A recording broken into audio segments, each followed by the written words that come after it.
And these Ishmaelite traders, they take Joseph on down to Egypt and they sell him to a man named Potiphar.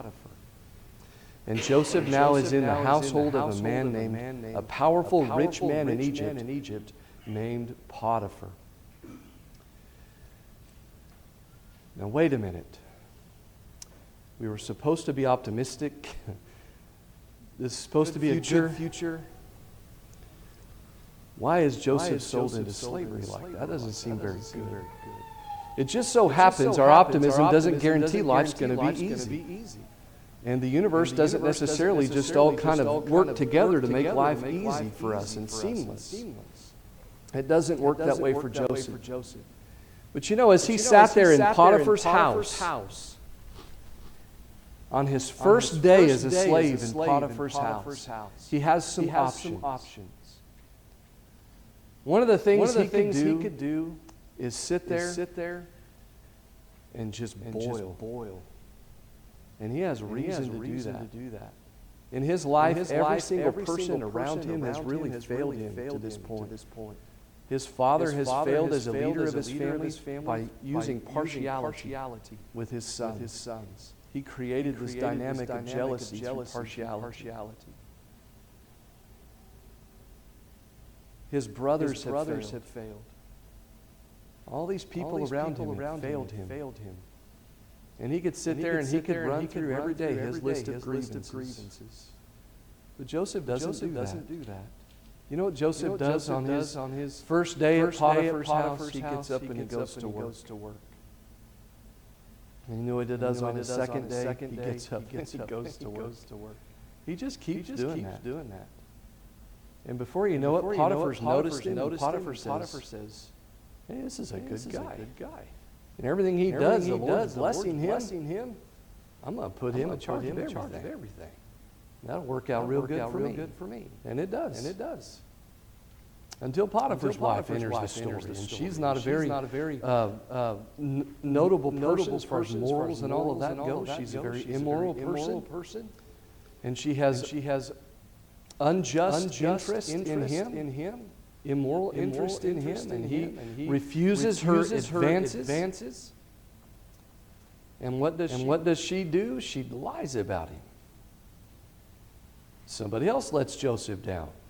And what does Potiphar do? Does he investigate it and figure out, I'm married to a liar, Joseph's a good person, and my wife is the liar? He doesn't do any of that. What happens to Joseph? He gets thrown in jail. And now he's thrown in jail. He could say it happened again. Everybody lets me down. Potiphar now has let me down, and his wife has let me down. None of the servants spoke up for me. Nobody took my side. But he doesn't do that. You know what he does in jail? He gets up and he goes to work. And he keeps doing that until over time, the guy overseeing the jail says, you know what, this guy right here makes my job a lot easier. I'm going to start putting him in charge of stuff. And before you know it, Joseph has all kinds of responsibility in there. And he's trusted and admired in that circumstance. Why? Because every day he gets up and he goes to work. He does what he's supposed to do every day. And before you know it, a couple of these other prisoners, they've got these dreams. A baker and a butler. And here they are in jail. And this butler has these dreams, and it involves grapes and all this sort of a thing.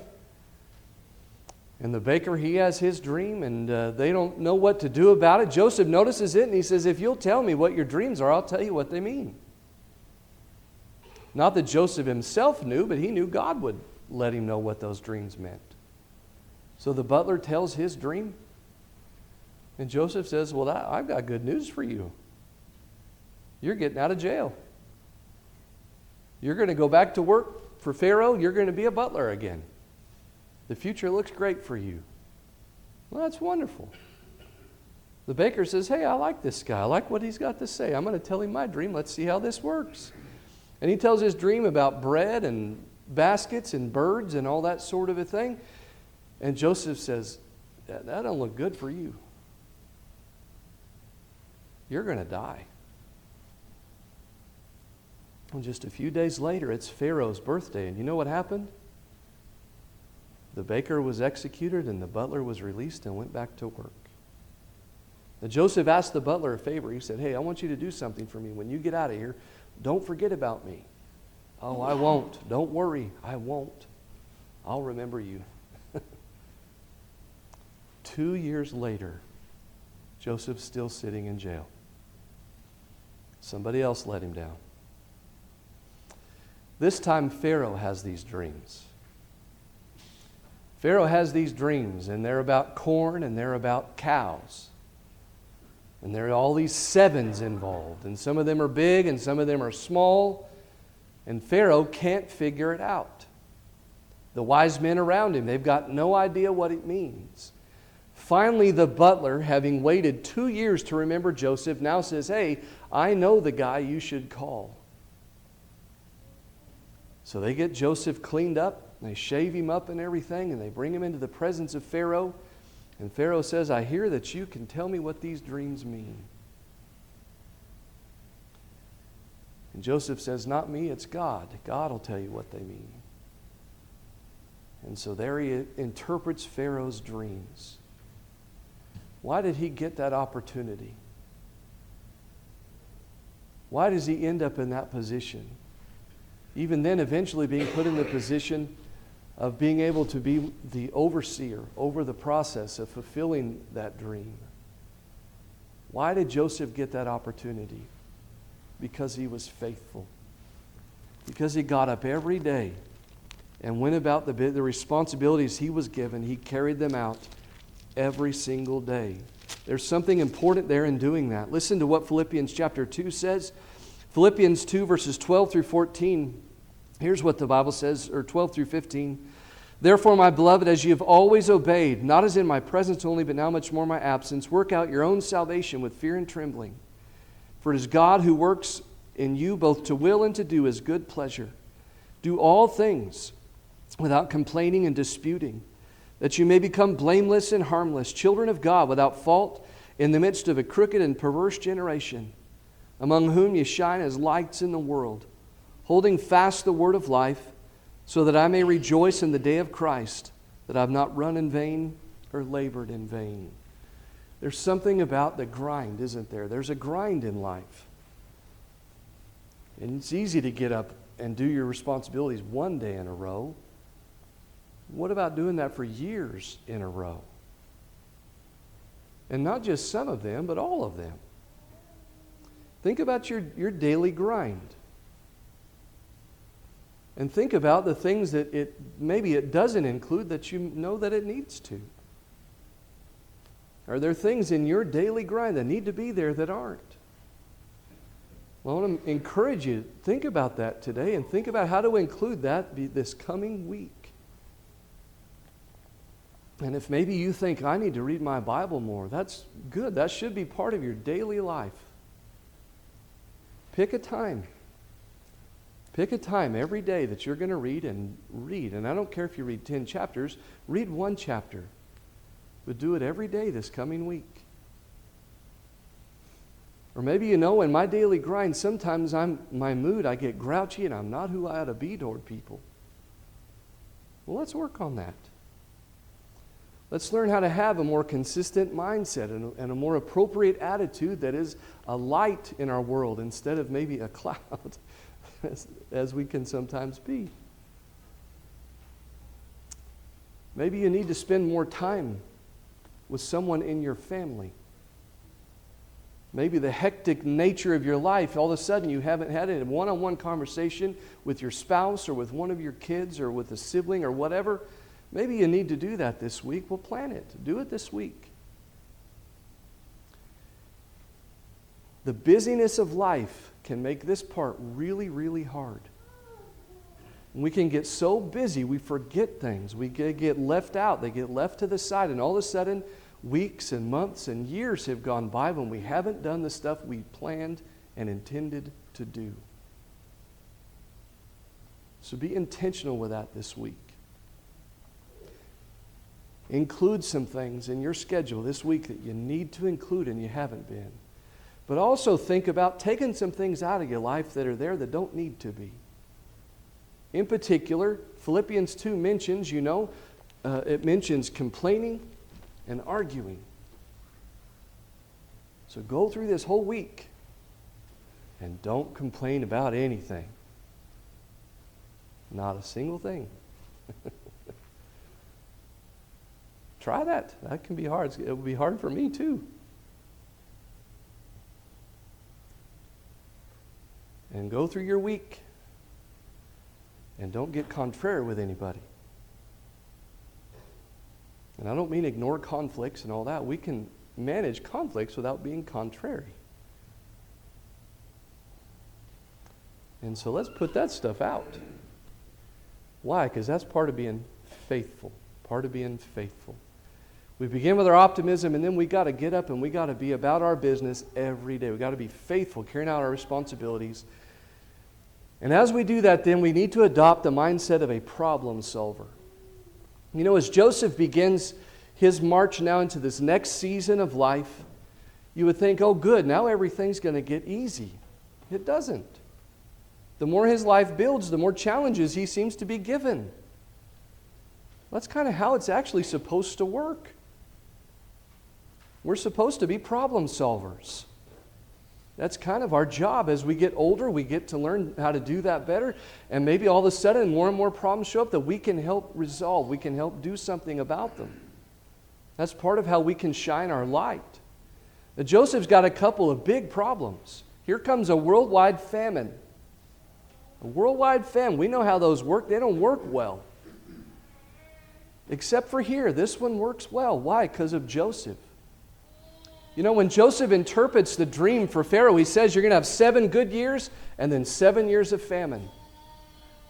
And Pharaoh says, what should we do? And Joseph had an answer. He says, we ought to collect a percentage for the next 7 years, then you'll be ready for the 7 years that follow. He had the solution in his mind already. Pharaoh says, I like it. You be in charge of it. You get it done. The way Joseph managed that helped turn Egypt. It was already a powerful and wealthy country. It helped turn it into one of the wealthiest countries in the history of the world. They end up owning everything after the famine. All because Joseph was a problem solver. Then he has another problem. Okay, solving famine, that's one thing. He's got another problem. What are you going to do with these brothers? What about this father? All of a sudden, these brothers show up in this story again. Because the famine, it has hit the promised land too. And there's Jacob and his sons, and what are they doing? They're having the same problems everybody else is. So they come to Egypt because Egypt has the answer. And Joseph sees them. You know, fixing a worldwide famine is one thing. Fixing problems in your family, that's another altogether. That's hard work. So what does Joseph do? Joseph goes about putting together a plan to solve that problem. And you can read the story about the different visits of the brothers and the different strategies that Joseph takes to kind of expose their motives, expose their hearts. They eventually have all these conversations that result in his father and his younger brother Benjamin joining them there. All of the family of Jacob ends up in Egypt at the end of the story.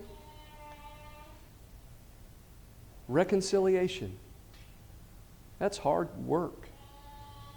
But Joseph got that done. And so if you want to live a life with no regrets, learn how to solve problems. Learn how to be a problem solver.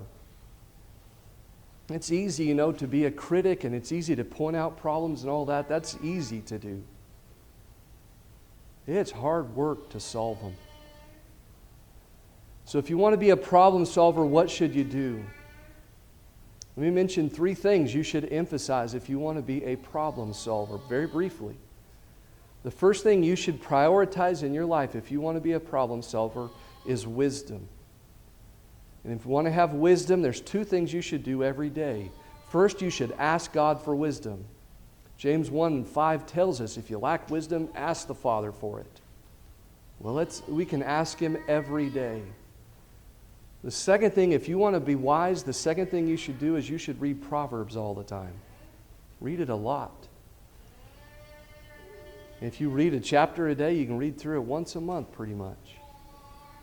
So read Proverbs all the time. And if you're praying for wisdom and you're reading Proverbs all the time, you can grow your wisdom. The second thing that you need to have if you want to be a good problem solver is you need to have patience. And patience, of course, is the ability to stick with something over the long haul, to keep doing it even though it's hard. And so patience, not giving up because things aren't solved easily or quickly. And the third thing that we all have to have as we're doing all of this, along with wisdom and patience, is a very heavy and strong dose of humility. We remember Proverbs 3, don't we? That we trust fully in the Lord, not in our own hearts. We trust in Him. We're dependent upon Him. We're seeking wisdom from Him. We're caring about, in patience, His will. And if we want to solve problems, we're not going to do that if we're arrogant, if we're condescending, if we're haughty. We are going to be a problem causer, not a problem solver. We've got to maintain humility. Be a problem solver. Now we get to the end of Joseph's life. Genesis chapter 50 tells us the story of the end of his life. And as you get towards the end of Joseph's life, now he has the chance, like his father did in Genesis, to be able to look back over the course of his life and think about what it's been like. And his father, had such a difficult time at that stage, but Joseph doesn't. We can see Joseph's view when we look at a couple of different things in his life. We can see his ability to be perceptive. And what I mean by that is kind of just seeing the bigger picture. Seeing how things fit together in a way that honors God in our life. Well, that's the way Joseph saw things at the end of his life. We can see this in a couple of different ways. One of them, of course, is in the way that he is within his family, even the way he names his children. If you read about Joseph's naming of his children are named Ephraim and Manasseh. Both of the names of his sons honors God and honors God in his life. Right there in his family, the names of his sons, he's recognizing the goodness of God in his life. And as he thinks about his relationship with his brothers, that's a difficult one. And they think they've got it resolved, and then Jacob dies, and it turns out there's more they need to talk about. Because the brothers say, hey, by the way, Dad wanted you to be nice to us even after he died. Which I'm sure that's true. I think Jacob, just like every father, wanted his children to love each other. But the brothers are nervous. Joseph says, I'm not God. It's not up to me to be in charge of punishing you. And besides that, all that negative stuff, God used that to do good things. You guys don't worry about any of that. What an amazing strength of character to view his whole story that way. It's okay. God did good things. God did good things.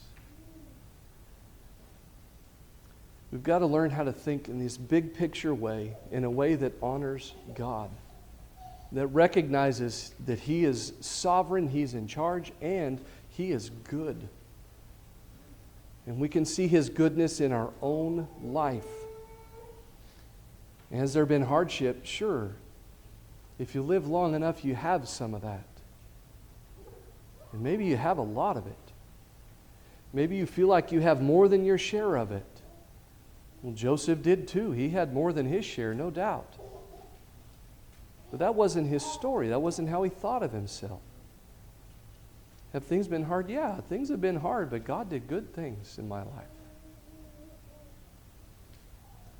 Learn to see your life that way. Learn to see the goodness of God in your life. Learn to be thankful for His blessings in your life, even in the challenging, or maybe especially in the challenging times.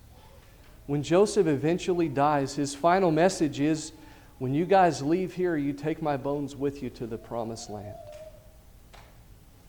So even in his death, he is thinking about this grand future that God has. And 400 years later or so, when Moses leaves the promised land, Exodus says one of the things he took with him were Joseph's bones. It's interesting to me, 400 years later, you know who knew the story of Joseph? Moses. He learned it. No doubt he thought about it. And in the promised land, they buried Joseph in the promised land. You know who did that? Joshua did. Joshua knew the story of Joseph. What a wonderful connection. And as you think about your own life this morning, and I think about mine, we want to live a life from here forward with no regrets.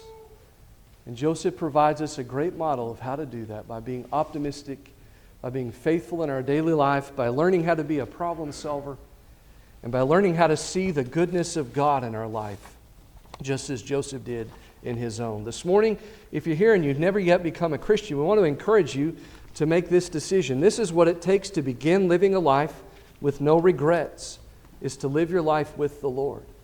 You've heard the good news about Jesus. We encourage you to believe it. Repent of your sins, confess your faith, and be immersed in water for the forgiveness of sins. If you've taken these steps but faltered and need to make correction, we hope that you'll do that. Want to be the case, we invite you to come while we stand and while we sing.